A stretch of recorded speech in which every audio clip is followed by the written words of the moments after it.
sexy, spooky bones. Yeah.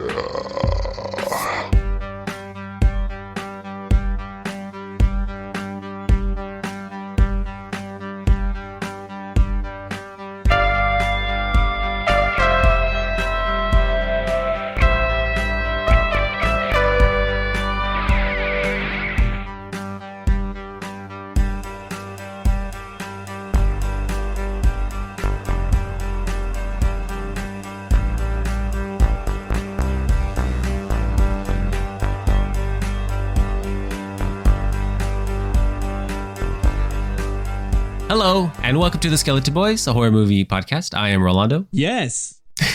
John. As always, I'm good.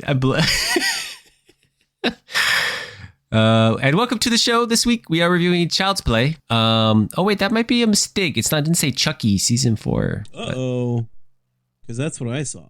I saw the whole thing. As always, John will give us the plot in 5 words. We'll give our first thoughts, and then we go to a deep spoiler analysis. But first, we go back to TV Corner. We are watching from Season 3, Episode 3, Mousetrap. Mousetrap, which is famously a game, not to be confused with the movie, with Nathan Lane and... I forgot the other guy. So was it... Oh, that's a good one. Is it 2 guys? Are we sure it's 2 guys? I thought it was Nathan Lane and somebody else, right? Hugh Laurie? No, that's Stuart Little. Is it the weird looking guy? Kind of funny looking guy? There's no way to know, to be honest. There's no way to find out this. He's like a funny looking British guy. He looks like Josh O'Connor, but like older. Oh, it's fucking Lee Evans. He's the dude from in Something About Mary, he's the guy that pretends to be the smart British guy, but he's just the pizza guy that fell in love with Mary. Yeah, that's the fake Josh O'Connor. Yeah. He has like which is rat funny. face. In Something About Mary, I was like, oh, that was really good. And I decided that was a bad English accent, but that's his actual accent. He was faking doing an American accent. Yeah. Oh, those Brits. Mousetrap. Yeah. We're back. Wasn't a very good mousetrap, was it? In fact, we never saw a mousetrap being concocted. Isn't the other movie called, not to go back to the movie, is it called Mouse Hunt? Yeah, it's called Mouse Hunt. That's what I had to look up real quick. Sorry. That's why I said Mousetrap, the game, not to be confused with the movie with Nathan Lane and Lee Evans. But I don't think it's based on the game. I think it's just like a ripoff of the game. Am I crazy? No, I agree with you. I'm just saying don't get it confused. I'm confused. With the game, Mousetrap. I've made it very confusing. I've made it all it's very ugly, messy right now. All right. Mousetrap. That's interesting. What did you think that's referring to? Is that referring to Christie's getting her leg stuck in the bear trap? I was going to mention, I think it's just here. I think that is a mousetrap. Because in this From world, there are gigantic ass fucking meese that we haven't seen yet. That was one of the traps to trap one of their feet.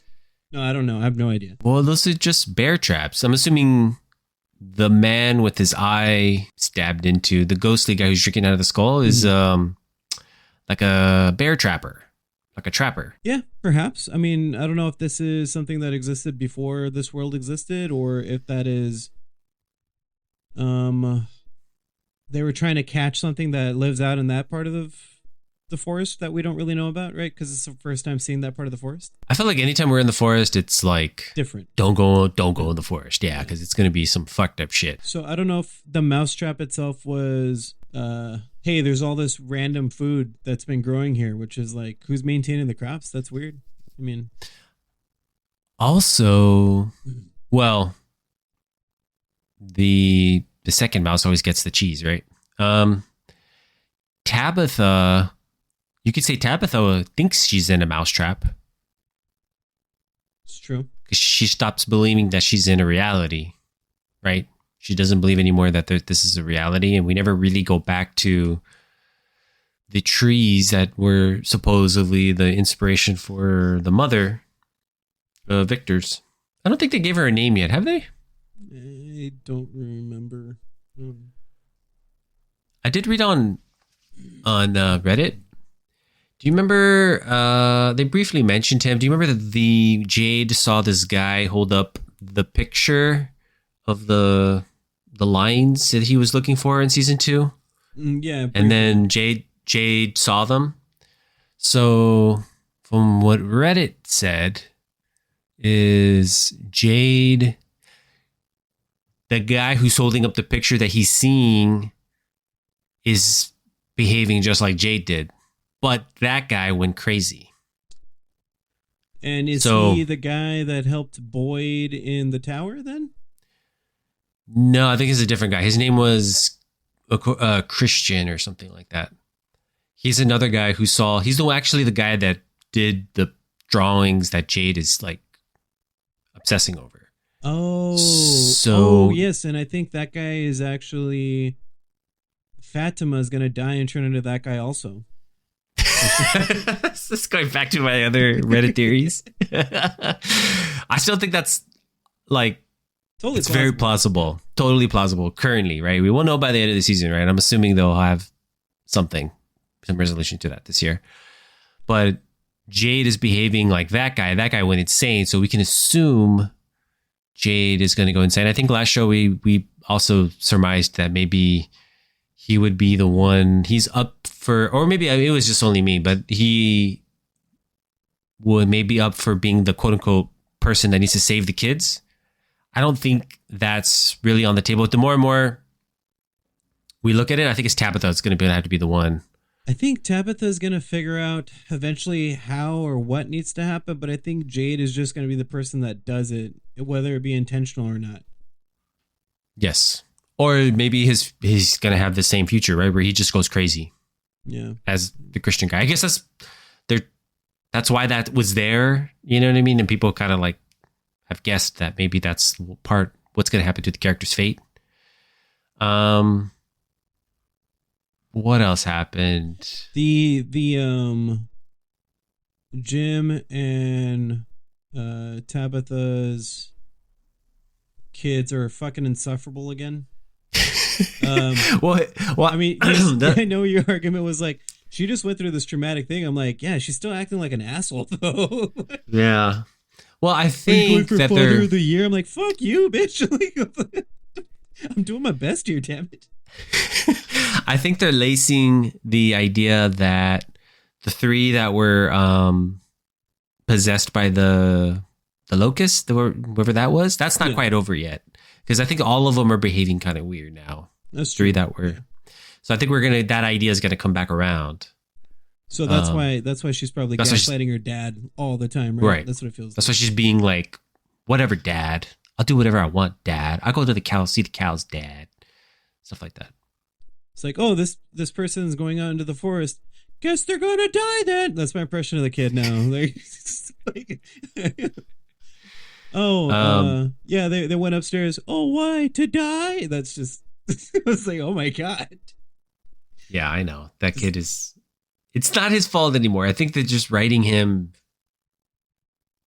like, the writing is so, like, on the nose that the kid just doesn't know, like, how to nuancely say these lines. I hate to say it now that I'm rewatching the series again. My current partner, it seems like she has questions too. Like, is that meant to be acted poorly like that? I'm like, yeah, I think it's like a bad combination of kind of mid actors and some very poor dialogue. Like, just not good dialogue. I think this show shows its seams a lot with some of the acting. Like it's probably a very cheap show. It's on a very small platform, right? Like if it's just like a Netflix show, it'd probably be raise the quality of the production and hiring of the actors. But it's on MGM Plus. I mean, how many people have this realistically? Well, I mean, more people now, right? Because it's more people now. Yeah. Yes. Yeah. Which is, because if it's like one of how many shows are really going on right now? Like, let's just say in LA right now, there's like less than 50, which I know sounds like a lot to people, but it's not. And most of them are not scripted shows like this. Like a majority I heard that. Of them are, I think LA Times is reporting something like that. There's very little production going on here in LA right now currently. Yeah, it's pretty intense. Dire. So for that to keep going, I mean, I guess it has to have some budget cuts. But with that said, I think the people that have the important dialogue are written very well. Like Jade's dialogue is not nearly as annoying as it was in the first time we met him in the first season. Right. It's just it's kids, right? They unfortunately, they don't know how to write kids. That's what I'm saying. Donna, who again this episode was gaslighting the shit out of Boyd. I was like, she's got to be evil, right? Like when Boyd was like, "Oh my god," because and she's like, "And whose fault is that, Boyd? Huh? Why'd you go save the one cow, right?" Because he's like, "Because you said we needed food." Like, yeah, but we're all we have, and it's like, but that's not what you said last time. It kind of feels like manufactured conflict. Like that didn't sound like Donna. No, but also like I've been saying, Donna's been talking like this for a couple seasons already. Like, and if she's very careful about what she says around other people, but if it's just the two of them, she says a lot of like really manipulative shit, in my opinion. He says the Democrats control the weather. Yeah, there you go. Kamala Harris controls the weather. They're cameras. Exposed. She's from Florida. No, I'm just kidding. I feel like Donna's a bad guy. It could bear out that way, yeah. I feel like she's been kind of in the background a little bit this year. These past 3 episodes for sure. Yeah, because I feel like when she does come in, she either like encourages what normally you would think are the wrong things, but she says it in a way that makes you think like, oh, I never thought of it that way. But I'm like, no, it's still a bad thing. like Tabitha. I keep getting them confused. Yeah, no, Fatima keeps she's clearly sick. She clearly has some fucked up shit going on. Something wrong with her, right? Right. Yeah. But her and that other woman that's from the bus, and I keep forgetting she's from the bus. I'm like, who the fuck is this lady? the older lady. Mm-hmm. She's like, oh, I had the same cravings. I'm like, I wouldn't trust this woman, but okay. She's been a little sus, yeah. She's you can't, it's hard to say if you can chalk it up to like weird old white woman or there's like more there. But the fact that she had the tarot cards and she was trying to read them and then like the bird or whatever was trying to stop them or something. Yeah, it's weird. Clearly, that area is invested in whatever the fuck Fatima's about to give birth to. So, yes. If that makes sense. So it looks like Tabitha's going back, right? Just kind of way the show ended with her dad. The dad is gonna. That was a weird resolution. Yes, it was. I don't understand why she had that psychotic break all of a sudden, to be quite frank. I'm like, okay, if this is still a part of the thing, then why are you going to, you're just going to kill yourself? Like, you were so eager to fight this thing. I don't know. I think I know I voiced my opinion. I think she's a poorly written character, and I'm not fond of the actor. I'm not fond of the parents in general. Like Jim and Tabitha, I think are both bad. Yeah, I agree with you. So they definitely have like low moments, unfortunately. Yeah. Yeah, the whole idea that Tabitha's going back with the ambulance people. There might be a little something to that because, or at least the show's trying to make you believe that there's some, because clearly she gets in an ambulance, she gets taken there, so therefore there was like, it almost feels like there was like a hand guiding them back to where they were. Yeah. Right. And so, which again, would that have happened if she hadn't had fucking gotten in that altercation inside of a moving vehicle? Well, we won't know, right? We won't know. We won't know because she freaked out and like, had not. Well, who knows, right? Because like the other idea presupposes now is that maybe the park they would have went to, they still would have got trapped there. So maybe there is a little bit of logic behind. I'm keeping it wide open, basically, because until the show says so, like I think that may not have been her getting out.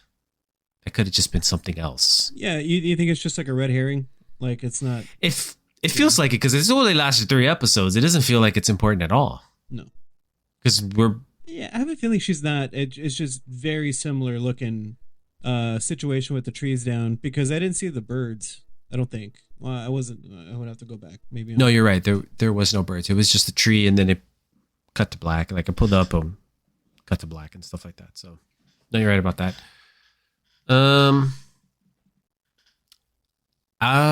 Boy, what did Boy do? He's just cutting shit, right? And talking to the priest. So, yeah, he's talking to the priest that's in his head. Yeah. Yeah. Who's also like gaslighting him. Totally. Like, yeah. oh, woe is you. You're just, what is it? Diminishing what sacrifices these people made because you couldn't save them. So it's about you. And I'm like, yeah. And he's also talking to somebody that doesn't exist. So why the fuck would I listen to you? Right. Yeah. But he's trying to set up a trap. His son is not completely on board, which is, I'm not surprised by that. It's one of those things like his son has always treated him kind of like shit. Because it's Boyd's fault that he shot his mom. I'm like, come on, dude, you were there, but whatever. I don't know. Like nobody seems to be wanting to help Boyd and or like these important people to him, Donna and Ellis. And I think it's maybe the whatever these things are. I think maybe Ellis died when he got shot that time or got stabbed or whatever. I think also like everybody's behaving more dire and differently because of the change of weather. Everything's kind of changing. Yeah. So that kind of have like an overall effect. We did they did have maybe one of my favorite like recurring characters, Dale, the bald guy. He always comes up. The guy that complains all the time? The guy that complains all the time. He's great. Yeah, I like the actor and I like this character because it's like he's always in the middle of like all this conflict. And then he kind of disappears, right? Yeah, he kind of just disappears. And it's really fun that he was over here. So probably one thing to note here is that when Christy got her leg trapped and they were trying to get her out, those how would you describe them? Faces that were mounted up. They took one down. Oh, to help. They needed like a stick to pry the trap open, right? Or something like that. Right. They used the metal rods. They took apart one of those, like, I don't even know what would be a proper descript for it. But it had like a face with some fucking... Pretty sure it was like a Blair Witch talisman. I don't know. Talisman? Yeah, we don't know what it is because... They're very large, yeah. It seems like, and we don't know... Miniature Wickerman. Exactly, yeah. We don't know what the guys heard when they were camping in there, and that the Kenny and what's his name, Jim, were camping inside that hut or whatever. We heard something like run on the top of the thing or whatever, on top of their, or at least running around their area. So we don't know if that was one of the creatures. It's kind of left open, right? Or if it's going to be whatever belongs there. It's like whatever was outside of the hut for them. Oh, I'm also forgetting something's trying to break Jim. Oh yes, yeah.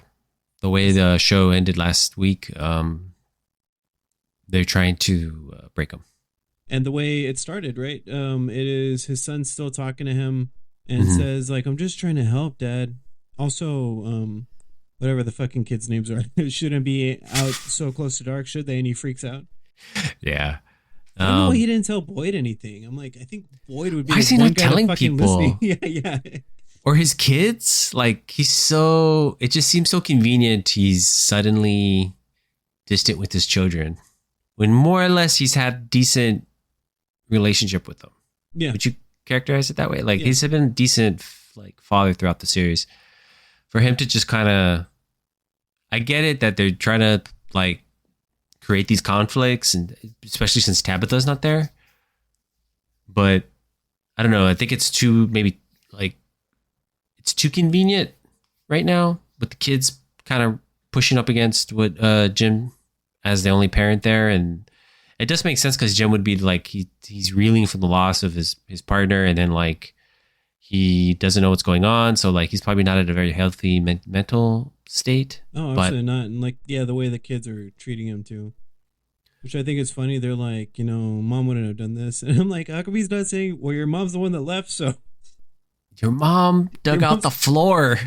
She fucking went into a cave. She decided to do that. Yeah, she decided to follow some fucking weird ass kid in white shorts and in a fucking polo instead of staying put and protecting her family. So yeah, I don't know. Like, hey, why don't you take care of your own kids before you take care of this clearly been deceased for 70 years kid?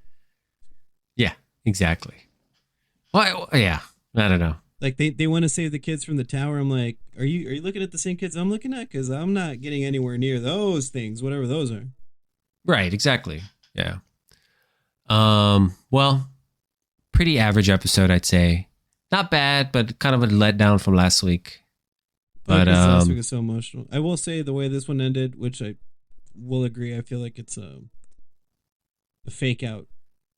With what's her name? Tabitha. Mm-hmm. Showing up back to probably getting sucked into the town, but yeah, could be. Yeah. Quick note: you said you are rewatching with your partner. Have you how far along were you? Season 2 episode. I don't remember. I'm like in and out because she's still kind of just watching it on her own. Oh, okay. I thought you guys aren't watching it together. No, but I've been watching most of it with her, and I'm like, oh, this happened, right? This happened. Yeah. Cool. Because she's still under the impression that only those things are kind of around. I'm like, no, those things are early on kind of like the sprinkles of whatever cake this is. Yeah. Yeah, because Boyd kind of he saw all kinds of shit when he walked out there, right? When he was exploring at the end of season 1, he was like spiders and fucking... Yeah. Whatever other weird old man. Yeah. Okay, cool. But yeah, there's some things where I'm like, I forgot that the bus showed up in the end of the first season. Mm-hmm. Yeah. Oh, she was also unaware that we had been watching the show since the beginning and having to wait every week to watch it or whatever. Oh, yeah. Thanks for listening, babe. But yeah, it didn't occur to me man, it's so just fucking pumping them out because they're there. I'm like, oh my God, it's so much easier. Because in my head, a lot of these things took a long time to happen, but they didn't. It's just that we were watching them every week or every 2 weeks, or then we had to wait. We waited a whole year for season 2. For season 2, yeah. And we waited a whole other year for season 3. So. 3, yeah. We weren't even sure there was be a season 2. We were like, oh, let's watch Chapel 8. Yeah, it's so much better. So much better. Yeah. All right. Let's move over. Season 2, it's going to blow us out of the water. How could it fail? It's so good. It's so good. All right. Let's move over to our main review of Child's Play. Actually, if you don't mind, before we do that. Sure. Don't say trivia. Got a couple of questions for you. Oh, no. Okay. All right. I'm ready. Quiz me. In 1988, what was the number 1 ranked grossing movie in box offices? Star Wars Episode 3. No. Or 6. Whatever the fuck it is. Return of the Jedi. No. If it helps, it's half animated. Oh, Roger Rabbit. Yeah. You know what? You want me to just list off the top 5 movies in 1988 so you can see how far we've fallen? Yes. In 1988, the top grossing films were Who Framed Roger Rabbit, Coming to America, Good Morning Vietnam, Big, Crocodile Dundee 2. Most of those suck. You don't like Coming to America? I did say that. Why did you go to the black movie? I didn't say anything about that. I didn't say about Eddie Murphy. I love Eddie Murphy. I love Big him. is probably one of my personal favorite movies. Big is problematic, though. She slept with the minor. Oh, wow, because she's a woman. It's bad. She slept with the child, bro. She didn't know. It's his. She fucking knew. She waved at the fucking kid. Well, I mean, She must have known. after the fact, she's probably like, well, I guess I'm going to go and shoot myself. You don't know what happened after that. She's like, I guess I got to kill myself. I fucking slept with a teenager. What the sequel to Big 2 I Want is her trying to drive to the Canadian border, trying to just escape the law. Yeah. So he but lied. no, yeah. So that's sexual assault actually on his end. Oh no, he didn't. I mean, he didn't lie. He lied with her. But he was a minor, though. He has no rights. He just looked like an adult. He just looked like a 30-year-old. Which is, like, perfect. What I would have preferred is her to just been like, oh, like, have that recognition of Tom Hanks' character turn into a boy and then, like, immediately vomit on the side of the car that she's all disgusted with herself. No, I just want the scene to... Maybe they did shoot it. So the whole scene is her... Like, she starts sobbing and you think it's because she misses him. And then she's like, I gave up everything for him. My entire career is gone. I mean, to be fair, she kind of was like fucking around to get to the top. Come on. That's the way I would characterize it. Because she was dating the other guy who was like... Yeah, that part was very problematic, even though she was very smart. But like, yeah. She clearly was like, saw that he was like on an upward trajectory on the career path there. And so like... She started like having an interest in him. So young at heart, beautiful young man. I'm not a fan of the Crocodile Dundee movies. There, I said it. I don't particularly. I've seen them, but I have no interest in like. I don't see them as cultural touchstones. They're very much of their time. That's fair. What is it about Paul Hogan you hate? Mostly his accent. No, I'm just kidding. Mostly the Australian thing.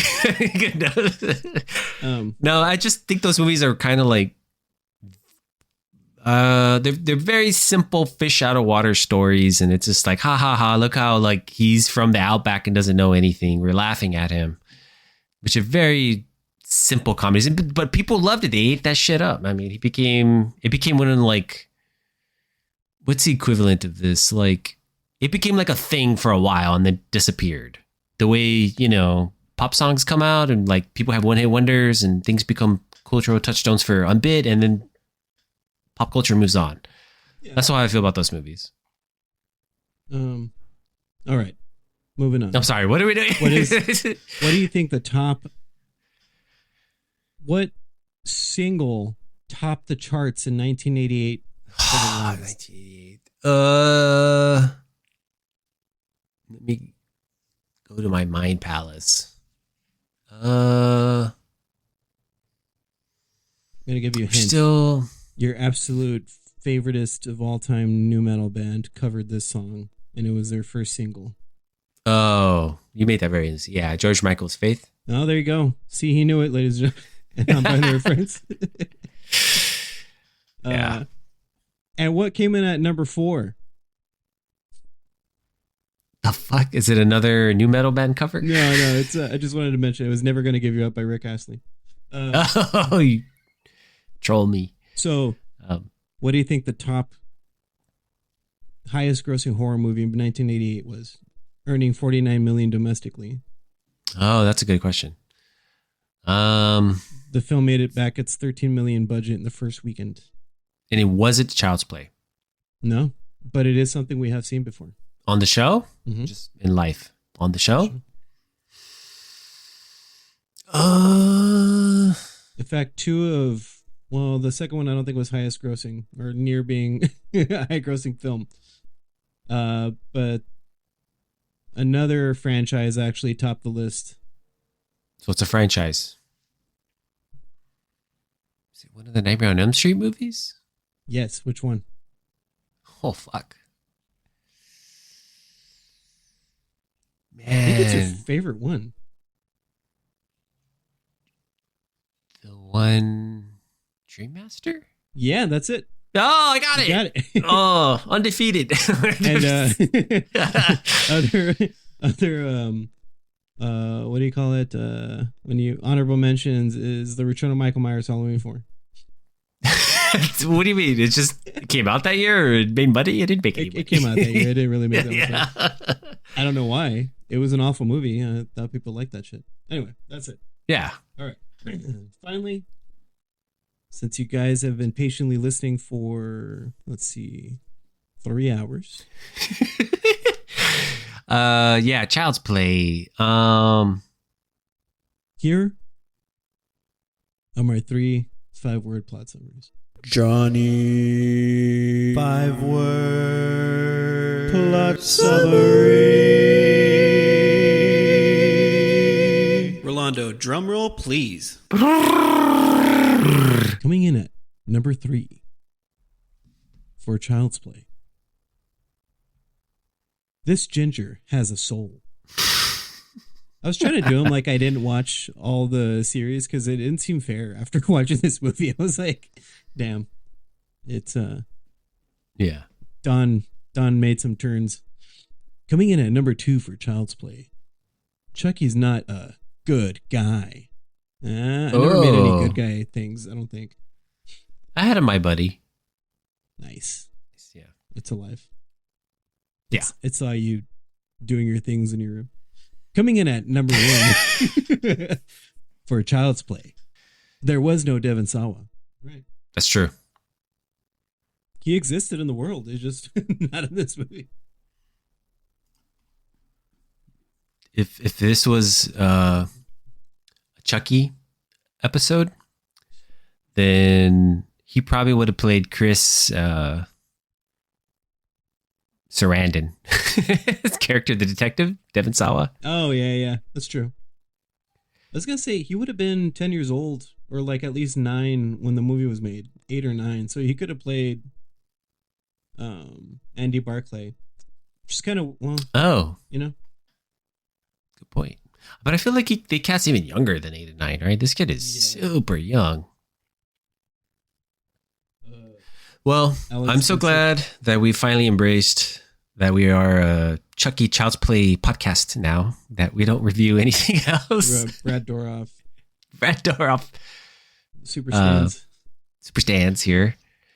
Yeah, so clearly we're both very, very familiar with the show just through us being horror fans and us being that we just saw all of the TV series over the last year, right? Was it a year? 6 months? Yeah, 8 months? Something like that. It took a long time. Which is funny because, like, we have both seen this movie, but it has been quite a while. And I feel like our brains are now just diluted with Chucky hysteria. Lore and all the stuff. Yeah. Lore and beyond, yeah. Yeah. Yeah. So what are your first thoughts? This movie's fucking great. I was like, this is, oh man. Like, it is quite obviously the equivalent of what, like, Halloween watching the original, and then when you try to watch anything after that to present day, it's like, oh, this is what it wanted to be like, and it's nothing like that. It does answer a lot of questions, though. Like, why every child in the Chucky series was like, I don't know, scared. I don't want to call them dumb. They were just didn't want to believe Chucky was a bad guy. Like, they all each wanted this doll, and I didn't really click in my head that they were each kind of like Andy Barclay was at the beginning. But even Andy very quickly was like, no, this thing's fucking bad. Like, even though it did take him going to the bad side of town via public transit with nobody stopping him. Yeah, I like how they... I'll start by saying, yeah, I totally agree. I think this is a fabulous movie. It's definitely a low-budget movie, and you do see it at times, but I think it's a great script, and I think it's like, definitely, I would describe it as punching above its weight. Like, there's good performances, there's really good design for the doll, there's a storyline that kind of tracks and makes sense. And what's looking back now, looking ahead to like where we are with Chucky, the TV series, and like beyond, it's kind of, they've kind of kept the continuity, and Don Mancini's kind of kept it pretty consistent. As much as we don't always agree with where he takes the series, No, it's he his baby, right? Like, no, Yeah, like he kind of has this whole thing figured out and is very passionate about it and knows kind of precisely where to take the story because he's been pretty consistent about it. What I mean is kind of like how in Star Wars, Luke kisses Leia, and then the next movie they're fucking like brother and sister and shit. Like, clearly Lucas was not thinking that through. But from this early movie till like the last episode of Chucky, I want to go out on a limb and say that it's probably pretty consistent story wise. Yeah. Despite if you like the turns or not, and I will kind of applaud him on that. Is he clearly has it's his baby, it's his passion, and he's taking something that I think was going to take a natural turn regardless because, you know, more movies came out before the series came out. How it got kind of like playfully goofy. And this movie is like not at all like that. It's very serious, very straightforward. Like the funniest thing about it is nobody wants to fucking believe these people when they say, hey, the doll's alive. But it's like, come on, you're saying a doll's alive? Which might not register with people today because of how advanced toys are. Like to say, hey, the batteries weren't in there. I'm like, okay, they're probably charged. I don't know. But I think that's why maybe people had a kind of a visceral reaction to the remake because this movie's perfect. Kind of like for what is, you know, like it's perfect in its execution. It's kind of like people saw what it was, whatever this new Chucky movie was, or sorry, Child's Play movie was. I can see immediately people rolling their eyes, being like, why did this need to be remade? Why doesn't it be redone? It was kind of perfect the way it was. I would argue it's the same thing with Nightmare on Elm Street too. Well, did you watch the Child's Play reboot? No. So, and I'm not even like Mark Hamill did a great job. I mean, the voice is actually very close to Brad Dourif's, but the way they changed the whole lore was it wasn't a possessed doll. It was just an AI chip that was being overprotective of a child. So it was exactly like Megan, which is why I think Megan came out, I think, after this movie or at the same time. And maybe people saw that and they're like, it's the same movie. But Chucky didn't dance the way Megan danced. So no, he did. No, I was kidding. They had him do a bunch of Fortnite dances. He did a bunch of emotes. No, yeah, we don't. That's cringe now. All that's cringe. No wonder. He got advanced tapings of Ray Gun, the Australian breakdancers stuff, and sent it to the past and had him do that. Yeah. So, but I mean, it's one of those where it's like nobody. I'm sure Mark Hamill gave a great performance. I'm sure it's a perfectly fine movie, but like nobody's like itching for it to be remade. You know what I mean? That's why there's almost like that immediate rejection of it because it's kind of like we don't need this, you know, to be retold to us because it's kind of already perfect the way it is. So I'm not quite sure who that remake is for. One thing I did like seeing is because I don't think we saw his mother, the character Karen, or the detective Mike Norris again in this series, right? Am I correct in that? Because I think 2 is he's already a stepchild, right? Or no, I'm sorry, not a stepchild. He's like in the foster system, and that's where he meets Kyle. Yeah, because God, I want to say she dies in the second movie.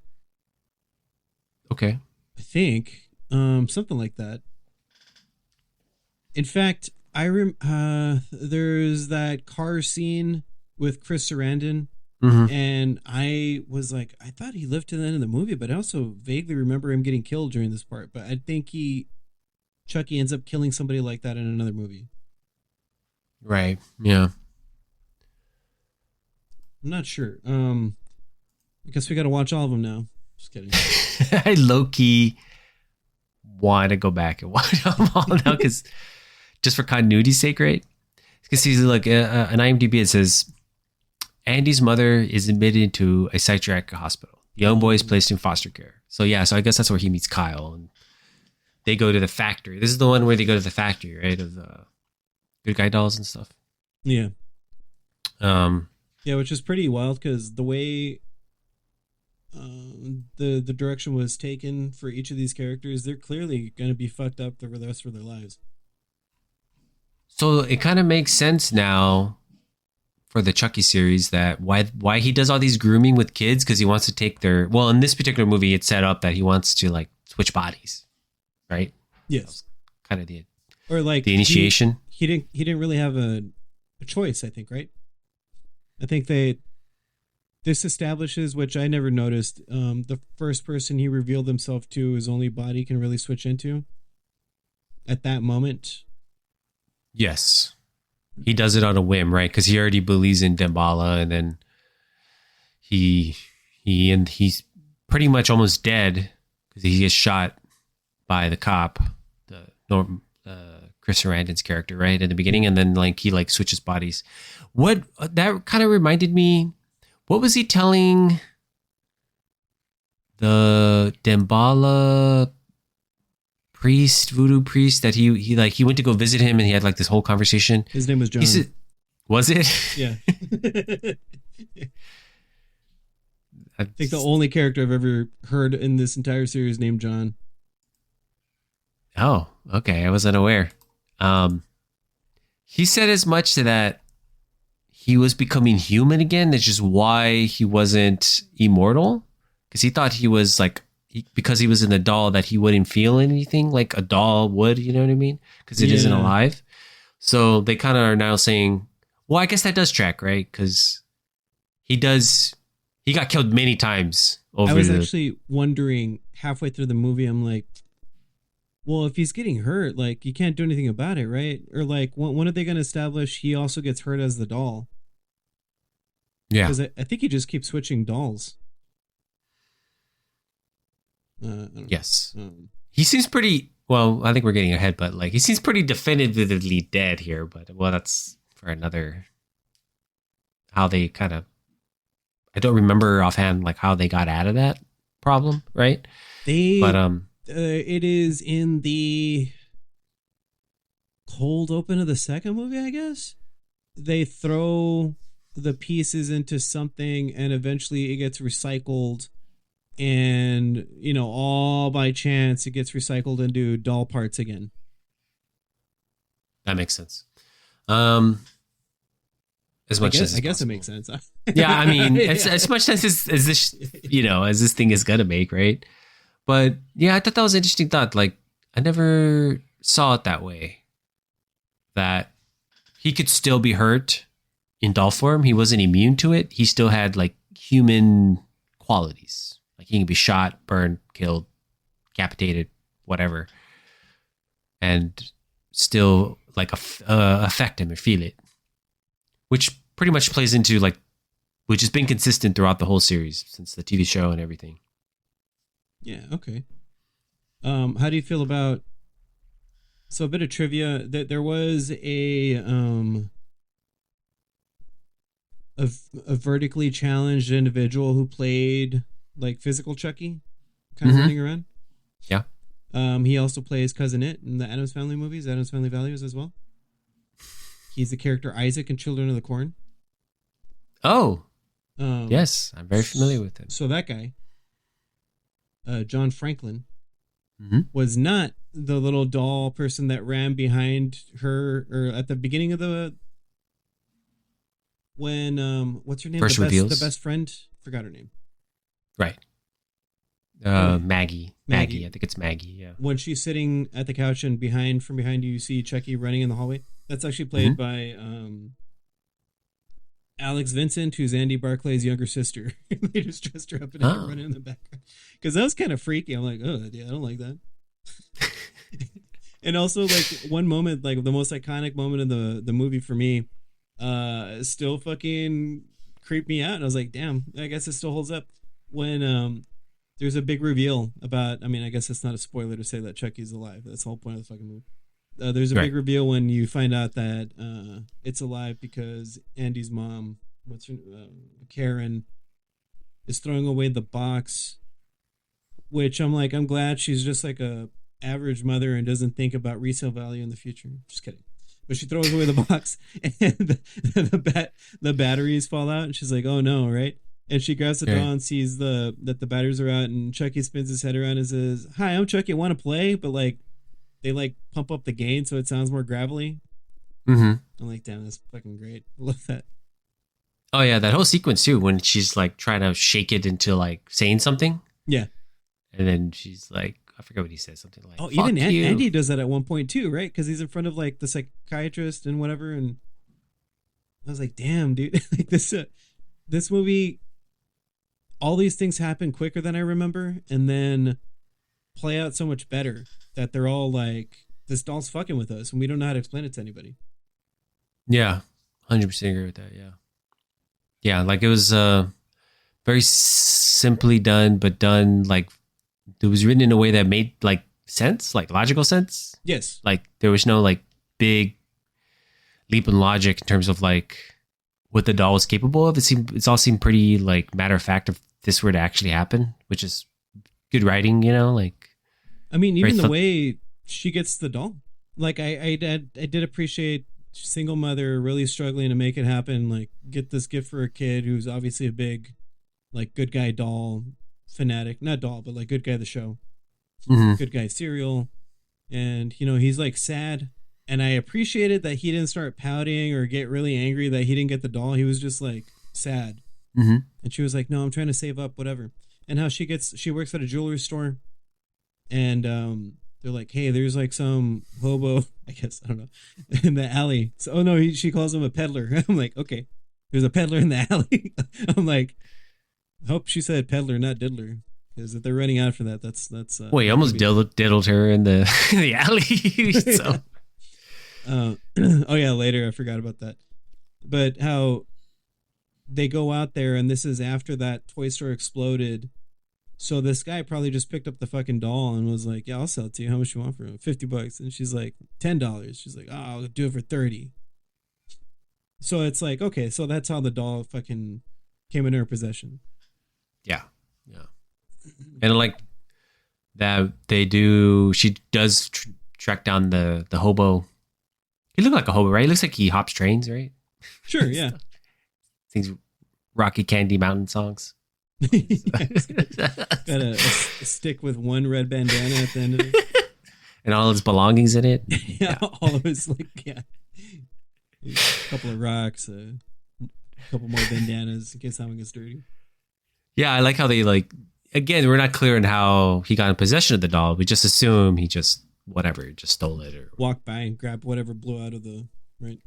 And you don't even need the scene, right? Most movies would have been tempted to, like, show you how he got the doll, and it would be boring, but we don't even know clearly how he got it. We just can assume it's whatever simple logical reason. He ripped it off, he stole it from somebody, he stole it from back of a truck. Like we don't need, I kind of enjoyed the fact that they didn't have the need to explain why that doll got into his possession. Right, yeah. What do you want to do? You want to go into spoilers? I can't think of any other really pivotal moments aside from Chucky deciding to kill his partner who ran off with him, which I was totally forgot about. But yeah, he was the getaway guy when he was so I don't remember every detail how this movie started, but yeah, I'd forgotten, meaning like I forgot about the getaway guy, and he kind of like kills him. Yeah, he gets pissed and he says he's going to kill him no matter what. Yeah. And how, yeah, now we know Charles Lee Ray didn't have a Voodoo for Dummies book with him at that point. Because I was like, I don't even think the Dummies books existed back then, did they? They might have. I only became aware of them like in high school. That's when that was like the late 90s, early 2000s. But yeah, you're right. They easily could have been around since the 80s. But he had a sort of mentor that taught him how to do that stuff. And I like how they try to sway that this guy was like, no, I taught you these things and you just did evil with them. I'm like, what else do you do with stuff like this? I don't know. Anyway.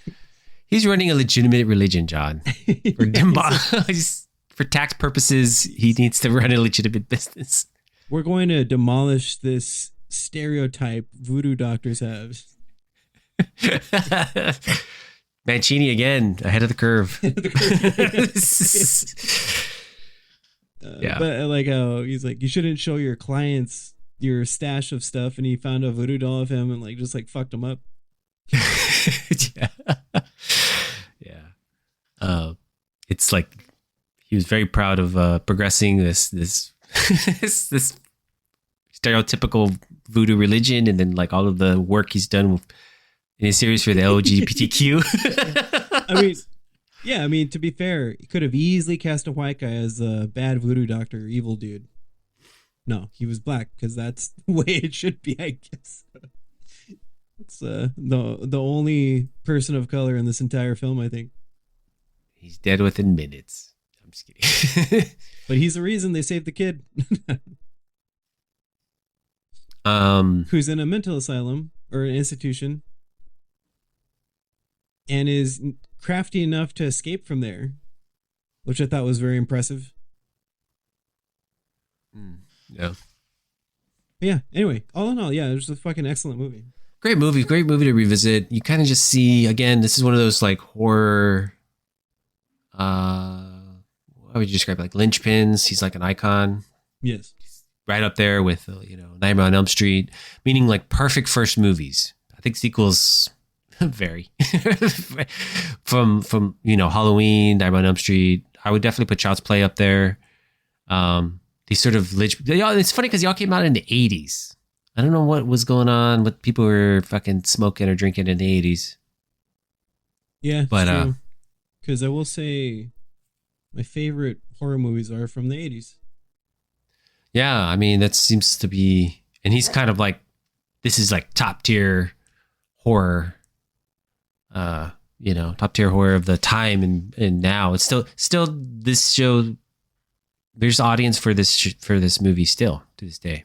Yeah, and just a year before was when what I think is a better movie than the original, the sequel to Evil Dead, called Evil Dead 2: Dead by Dawn. Mm-hmm. Classic. Perfect movie. No Perfect notes. Movie. No notes. Would it be a spicy take? And do we have time to say that I actually prefer the first one? That's fair if you want. They're all excellent movies. I don't care. No notes. So the second one's my favorite. Yeah, I'm talking about the Fat Alvarez one. Oh yeah, it's way better actually. Yeah. Way better. They're all together. But yeah. Should we go into spoilers? Yeah, let's go to spoilers. I was ready to end the show, but yeah, let's go to spoilers. Wait! No, stop talking, guys. Stop the podcast. Please stop the podcast. Because we're about to go into spoilers. Yeah, Chucky is Charles Lee Ray. Spoiler. Yeah. The killer. So the killer in the beginning is the killer. He's in the killer, doll. Yeah. He's still the killer, which is alive without batteries. So I don't know if you caught that. How cool did you think it was that he has the Charles Lee Ray look down, and then his daughter Fiona played that version of him? Yeah, I was long hair. When I was watching that, I was like, "Oh, that's cool." It like made me appreciate it more. Yeah. I thought that was a nice. He kind of has like, and I kind of feel like Brad Dourif is doing something different with his voice for Charles Lee Ray specifically. He didn't sound like Chucky very much to me. I think a lot of that has to do with he doesn't laugh once in this movie. He doesn't do that iconic you're right. thing. Not once. Wow. Yeah, you're right. Mm-hmm. So I think that's like a big part of his personality. I don't know, as Chucky that we're used to that just didn't happen in the first one. It's almost like Freddy Krueger doesn't really say anything in the first Nightmare on Elm Street. Right. Mm-hmm. And then he's skateboarding and drinking Pepsi and doing that. Eating pizza and stuff. Human pizza. Yeah. Yeah, that's actually a good call. It's kind of like I would even say, even when he's Chucky, he hasn't quite figured out what the voice is. It's kind of different in places. Yeah, when he talks. Also sounds so young. Like it's like there's more energy there. There's more, I don't know. So that's why, call me stupid, and people can laugh at me, but that's why he's Chucky, right? Because his name's Charles. Yeah. Not because fucking Tiff was like, you should be Chucky, like we saw in the TV series. I don't know why that never clicked. I don't know why that never, because like there was like George. Oh, I'm George, or I'm whatever. You know, they all have like It was Bill, right? Bill or whatever the fuck. There's Bill. I don't know why I never. That's why he called himself Chucky. He decided to be Chucky, like, not that's Charles. his name, Chucky. Yeah. Which I will also say, I went down a rabbit hole of definitively trying to find evidence that Chucky Finster from Rugrats is based off of Chucky the Good Guy doll, but I can't find any information of that. I really wanted that to be a definitive thing. All I found was that the animation design for Chucky Finster from Rugrats initially was supposed to be a bully character before they made him who he is. The exact opposite. Yeah, exact opposite. Yeah. Yeah. Oh yeah, that's true. Yeah. Not all redhead kids are related. No, they don't know. They might be. They Mostly might all are. be serial killers. So This one is. This one is. Yeah. I got one more thought, and then I'll stop. I really enjoyed, even though I kind of only remember him in the last scene, Chris Sarandon's partner. Oh yeah, the cop. Santos. Yeah. He's kind of like whatever type of dude. Like he seemed like a stoner, except he's a cop. Yeah. And at the end, where it's like, oh, I'm supposed to believe that this doll is real, and then Chucky's still alive, even though he's been decapitated, and is choking him. And I was like, do you believe me now? And he's like, yeah. But who's gonna believe me? Like, that's the way you kind of this. He never returned to the series, Yeah. so it's clearly. Oh, it's never. like after that, as a cop, he's the most like realist guy. He's like, I'm not dealing with that shit anymore. I'm out. Let's follow him. Yeah. That's the unexplored universe of Dan Mancini, where it happened at Santos. We need justice for Santos. Justice for Santos, yeah. I actually have one more. There's an old Sure. couple that gets in the elevator, which that whole elevator setup I didn't realize is kind of the same sort of all around setup for the one where Fiona Doroff comes out in, and she's like trying to crawl back into that. It's the same type of elevator. Yeah, I didn't realize there were so many details that were specific to each. like Damascene is really bringing back some stuff. Yeah. The guy clearly knows and understands and loves his universe. But this old couple sees like a doll, and the older lady is like, "Oh, look, they had a weird accent." I heard her say, "Oh, it's a Dale," but she was saying a doll. Like, "Oh, it's a doll," and he goes like, "Oh, it must be some child's. Just leave it. They'll come back for it." And they're like, "Oh, what an ugly thing!" And as soon as the elevator goes up, you hear Chuck Alster going, "Fuck you." Yeah. I think Damascene, from what I get from the trivia, is that he wrote it as a response to like the Buddy dolls. I think were already out. Yeah, because he had written it. Yeah, so it's kind of a reaction to that. It's just like the horror version of it. But yeah, it kind of makes sense. Because I guess he wrote this probably out of paranoia and fear that, oh, the dolls are coming alive. They're talking to us and they're coming alive. They're going to murder us. That's the first place anybody who's seriously panicked about the future or like stressed out about it would do. So, kind of like a classic 90s movies called Small Soldiers. Exactly. There's always like this fear and paranoia of the future. But if you like the movie Megan or the reboot of Chucky or Child's Play, watch Small Soldiers, where a young David Cross is putting microchips in the back of little toys. Young David Cross? Is David Cross ever been young? I don't know. He always looked really old. He had a little bit of hair here, yeah. Okay. I can't rag on fellow bald men. But all right. You want to rate it now? Yes. Cool. John, how many sexy spooky bones do you want to give it? How many sexy spooky bones will you give it? Sexy bones. Ooh, sexy bones. Well, I know what you need. Show us your sexy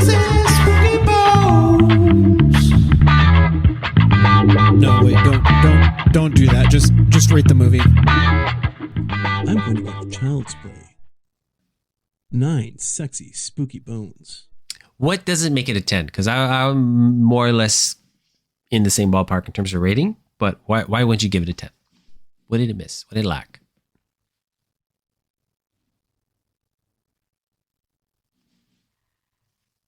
I'm going to give it 10 sexy, spooky bones. No, I mean, don't. It's not peer pressure. It's just a question. Well, I don't have any good reasons. I was just like, I feel like it's a 9. I don't know. What would make it a perfect movie? I don't know. But then that's also, I guess it's our opinions, to be honest. But it's not Blood Ride. Yeah, we got to go back and hit the Hall of Fame 10 out of 10s. Let's see if they live up to it. Yeah, I mean, because I had initially thought 9 out of 10. But why isn't it a 10? Why isn't it a 10? That's a good question. I can't think of either a valid reason as to not give it a 10. I think I'm going to give it a 10. Fuck it. I think I'm going to give it a 10. Multiple movies can be a 10. I don't know why I did that to this movie. It's a 10 out of 10. I don't think that's a controversial take either. Like, that's pretty, like, who's going to argue that? This movie's beloved. It's a classic. 10 non-sexy child doll part bones. It's because, like, what did we give? I think we gave Halloween probably 10 out of 10. I would assume so, but we're also I would big assume John so. Carpenter fans, yeah. That's true, yeah. You don't miss. What do we give Okay. Nightmare on Elm Street? Because That's a good question. another movie that was probably should have been a 10. Perfect. Yeah. Yeah. Trying to think. You know what? I take it back. Salem I'm going to give it. 10 out of 10. I'm going to give it an 11. Let's just keep going up. 12, 13. This whole rating system doesn't make sense anymore. No. All right.